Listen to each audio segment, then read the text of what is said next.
기도하심으로 1월 17일 새벽 기도회를 시작하도록 하겠습니다. 하나님께서 주의 말씀으로 하루를 시작하게 하시니 감사를 드립니다. 이 하루도 말씀이 주장하는 하루가 되게 하여 주옵소서. 우리의 심령에 말씀을 새겨 주셔서 말씀을 따라 살게 하시고 하나님의 임재를 맛보게 하옵소서. 말씀의 수레를 타고 오시는 성령의 역사가 우리의 심령에 가득한 이 새벽이 되게 하옵소서. 걸어가신 예수님 이름으로 기도드립니다. 아멘. 찬송가 559장 찬양하도록 하겠습니다.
말씀을 보겠습니다.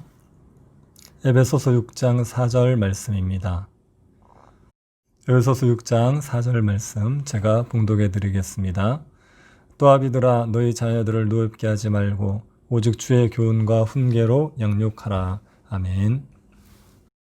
신자의 삶은 사람이 어떻게 살아가야 하는지를 보여주는 삶이어야 합니다. 신자의 가정도 마찬가지입니다. 가정은 어떤 모습이어야 하는지를 보여주는 가정이어야 합니다. 가정다운 가정을 세우자면 하나님이 가정의 주인이심을 인정하고 하나님의 말씀에 순종해야 합니다. 가정의 모든 구성원들이 하나님의 말씀에 순종하면 가정다운 가정이 될 수 있습니다. 오늘은 가정에 주신 말씀 중에 부모에게 주시는 말씀을 살펴보도록 하겠습니다. 하나님께서는 부모에게 두 가지를 요구하셨습니다. 우선 자녀들을 노엽게 하지 말라는 겁니다. 자녀들이 어떨 때 분노합니까? 부모가 자녀에게 화를 내면 자녀들도 화를 내지요. 부모가 훈육할 때 화를 내면서 훈육하면 그 말이 아무리 옳은 말이라도 자녀들은 분노하게 됩니다. 자기 감정을 다스리지 못해서 화가 난 상태에서 소리를 지르거나 때리면 자녀들을 분노케 합니다. 부모의 거친 태도가 자녀들에게 화를 불러일으킵니다. 그리고 자녀들은 부모의 변덕스러운 모습 때문에도 화가 납니다.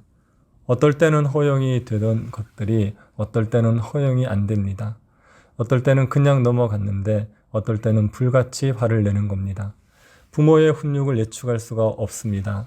일정한 원칙 없이 이랬다 저랬다 하면 자녀들이 화가 납니다. 또 부모들이 아이들의 말을 듣지 않거나 비합리적 말이나 행동을 해도 화가 나지요. 잘못을 혼을 내면 그 전에 어떤 일이 있었는지 이유를 들어봐야 합니다. 애가 학원을 안 갔습니다. 그러면 왜 안 갔는지 이유를 들어봐야 하지요.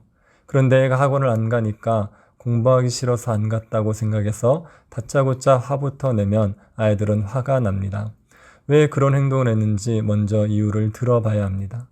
그리고 자녀들에게 혼을 낼 때에 왜 혼이 나야 하는지를 합리적으로 납득시켜야 합니다. 매를 맞아야 하면 왜 맞아야 하는지 정당한 근거가 있어야 됩니다. 그런데 그런 합리적 이유가 없이 혼을 내거나 화를 내게 되면 그러면 자녀들이 분노하게 됩니다. 부모가 모든 것을 자기 뜻대로 하려고 해도 자녀들은 화가 나지요. 이래도 되고 저래도 되는 문제인데 그런 것을 부모의 뜻대로 하려고 하는 겁니다. 치마를 입어도 되고 바지를 입어도 되는 문제인데 바지만 입으라고 하는 겁니다. 교사를 해도 되고 취업을 해도 되는데 굳이 교사를 해야 한다고 하는 거죠.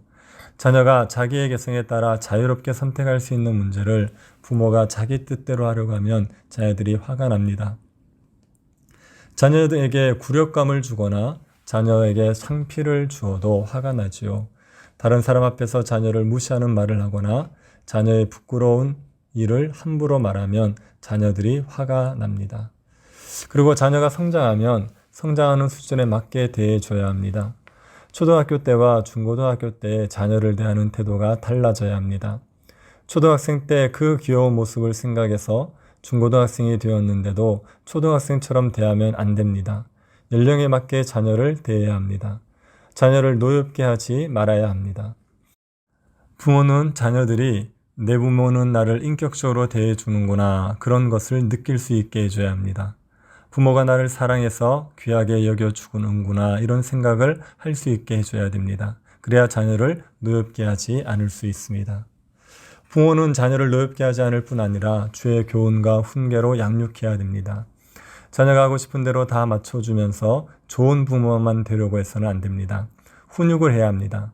잘못된 것을 바로잡아주고 바른 행동을 할 수 있도록 훈련을 시켜 주어야 합니다.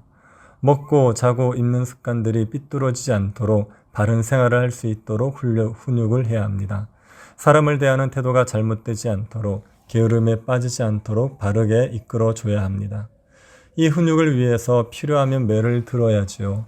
자녀를 절대로 때리지 말라고 하는 교육은 성경적인 교육이 아닙니다. 자녀를 사랑해주기만 하면 자녀가 바르게 자랄 거라고 말하는 건 사람이 죄인으로 태어난다는 것을 인정하지 않는 겁니다. 자녀들에게도 아담의 본성이 있습니다. 자기 마음대로 하려는 본성이 있습니다. 그걸 꺾기 위해서 필요하면 매를 들어야 합니다. 매를 들지 않고도 바로잡을 수 있다면 훌륭하지만 매를 들지 않고서 바로잡을 수 없다면 매를 들어야 합니다. 여러분에게 맞는 것이 하나님에게 맞는 것보다 낫습니다. 자녀들이 귀엽다고 자기 마음대로 하는 것을 방치하면 하나님께서 징계를 하십니다. 여러분이 매를 잘 사용하면 하나님의 징계를 피하게 할 수 있습니다. 여러분의 자녀들이 아버지나 어머니를 무서워하게 하셔야 합니다. 어떤 것을 고집하다가도 여러분이 어떤 말투나 행동을 보였을 때 더 이상 고집을 부리지 않고 자기의 의지를 꺾을 수 있도록 여러분이 권위를 가지셔야 합니다. 어릴 때 잘못된 것에 대해서 엄하게 훈육을 해서 부모의 권위에 도전하지 못하도록 의지를 꺾어 놓으셔야 합니다.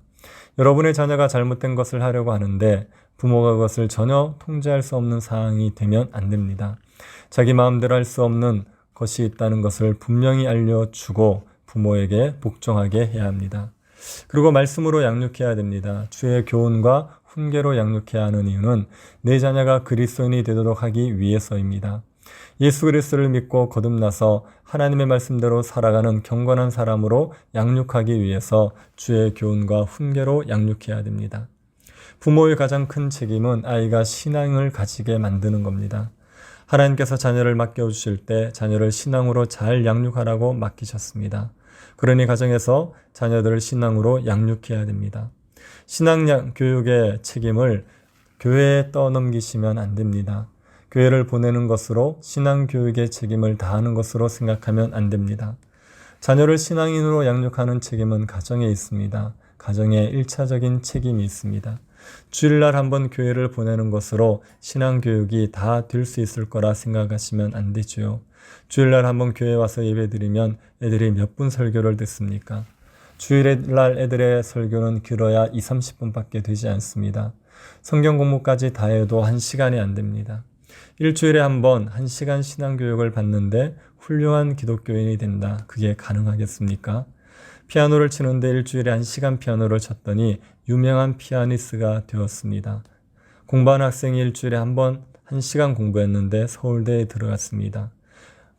그런 일들이 일어났다고 하면 사람들이 그 말을 믿겠습니까? 주일날 교회 한번 보내는 것으로 우리 아이가 훌륭한 신앙인으로 자랄 수 있을 거라 생각하시면 안 됩니다. 일주일에 한번 교회를 보내면서 아이가 거듭난 신앙이 될 것이라고 기대하셔도 안 되죠. 거듭난 신앙인이 되려면 말씀을 배워야 됩니다. 복음을 충분히 배워야 됩니다. 교회 수련회도 안 보내고 일주일에 한번 교회 가는 것도 가다 말다 하도록 방치하고 그리고 아이가 거듭나기를 기대하는 것은 과한 겁니다. 가정에서 주의 교훈과 훈계로 양육해야 됩니다. 가정에서 말씀을 가르쳐야 됩니다. 아버지가, 어머니가 자녀들에게 말씀을 가르쳐야 됩니다. 주의 종으로 귀하게 쓰임받았던 사람들은 대부분 경건한 가정에서 부모에게 신앙교육을 받았던 사람들입니다. 어릴 때부터 경건한 부모 밑에서 신앙훈련을 받았던 사람들이 주의 귀한 일꾼들이 되는 경우가 많습니다. 말씀으로 양육한다고 해서 말씀을 가르치려고만 해서는 안 되죠. 부모가 말씀으로 사는 본을 보여야 됩니다. 말로 가르치려고만 하지 말고 삶으로 가르쳐야 됩니다. 하나님께서 주신 귀한 자녀를 말씀으로 잘 양육해서 부모와 함께 하나님의 백성이 되고 하나님의 나라의 일꾼이 되는 복이 모든 성도들의 가정에 있길 축복합니다. 하나님 아버지, 우리에게 자녀를 허락해 주심을 감사드립니다. 우리의 자녀들을 주의 교훈과 훈계로 양육할 수 있도록 우리에게 성령의 충만함을 허락하옵소서. 지혜가 부족한 저희들에게 지혜를 주셔서 자녀들을 의의 길로 이끌게 하옵소서. 우리의 삶을 통하여서 자녀들이 말씀을 배울 수 있을 은혜도 허락하옵소서. 거룩하신 예수님 이름으로 기도드립니다. 아멘. 하늘에 계신 우리 아버지여, 이름이 거룩히 여김을 받으시오며 나라의 임하옵시며 뜻이 하늘에서 이룬 것 같이 땅에서도 이루어지이다. 오늘날 우리에게 일용할 양식을 주옵시고 우리가 우리에게 죄 지은 자를 사하여 준 것 같이 우리 죄를 사하여 주옵시고 우리를 시험에 들게 하지 마옵시고 다만 악에서 구하옵소서. 대개 나라와 권세와 영광이 아버지께 영원히 있사옵나이다. 아멘.